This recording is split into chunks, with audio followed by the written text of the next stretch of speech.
ಆಗ ಸ್ವಲ್ಪ ಸಮಯದ ನಂತರ ಆಟೋ ರಿಕ್ಷಾ ಒಂದು ಈ ರೀತಿ ಶಬ್ದ ಮಾಡುತ್ತಾ ಬರುತ್ತಿತ್ತು.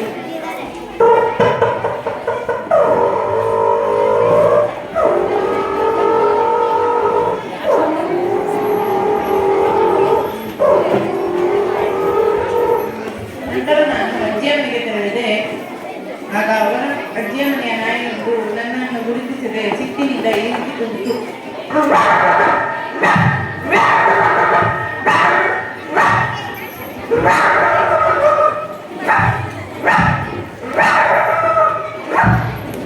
ನಂತರ ಮಾವ ನಾಯಿಯನ್ನು ಸಮಾಧಾನ ಮಾಡಿ ನಾನು ನನ್ನ ಅಜ್ಜಿಯ ಮನೆಗೆ ಹೋದೆ. ಆಗ ಅವರ ಮನೆಯ ಬೆಕ್ಕೊಂದು ಈ ರೀತಿ ಕೂಗಿತು.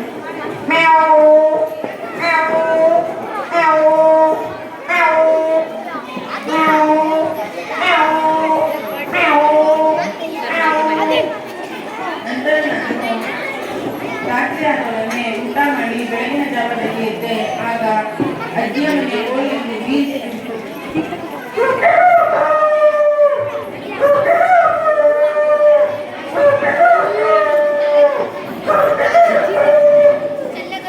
ಇನ್ನೊಂದು ಹೆಂಡತಿ ಒಂದು ಬೀಸಿ ಕೂಗುತ್ತಾ ಹೋಗುತ್ತಿತ್ತು.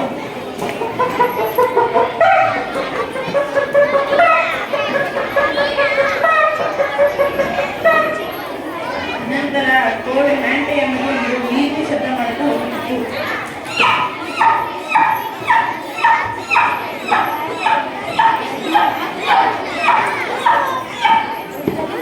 ನಂತರ ನಾನು ಅವತ್ತು ನನ್ನ ಅಜ್ಜಿಯ ಮನೆಯ ಸ್ವಲ್ಪ ದೂರದ ಮುಂದೆ ಜಾತ್ರೆ ಮಹೋತ್ಸವ ನಡೀತಾ ಇತ್ತು.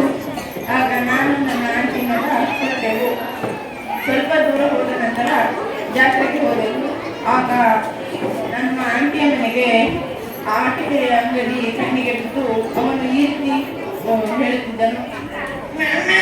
ಗಾಳಿ ಬೇಕು, ಗಾಳಿ ಬೇಕು, ನಂಗೆ ಗಾಳಿ ಬೇಕು, ಗಾಳಿ ಬೇಕು.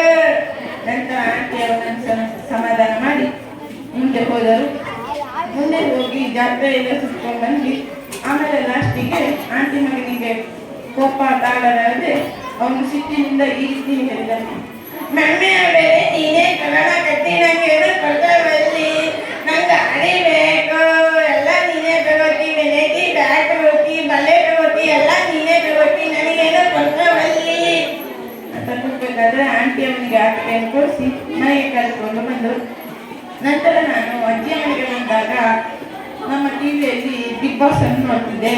ಆಗ ಇಲ್ಲಿ ಅಶ್ವಿನಿ ಗೌಡ ಮತ್ತು ಕಾವ್ಯಗೆ ಆ ಕಡೆ ದೊಡ್ಡಮ್ಮ, ಈ ಕಡೆ ಚಿಕ್ಕಮ್ಮ. ದೊಡ್ಡಮ್ಮ ದೋಸೆ ಕೊಡು, ಚಿಕ್ಕಮ್ಮ ಚಟ್ನಿ ಕೊಡು, ನಮ್ಮಪ್ಪ ರಾಜ ಕೊತ್ತಂಬರಿ ಸರಿಗಕ್ಕ ಸೊಪ್ಪು, ನೀವಿಬ್ರು ಮಾಡೋದು ತಪ್ಪು.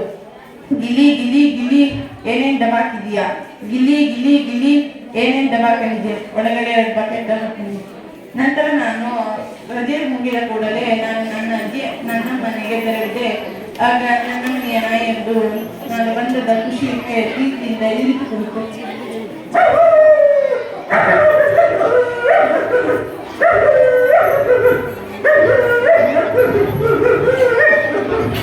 ಧನ್ಯವಾದ.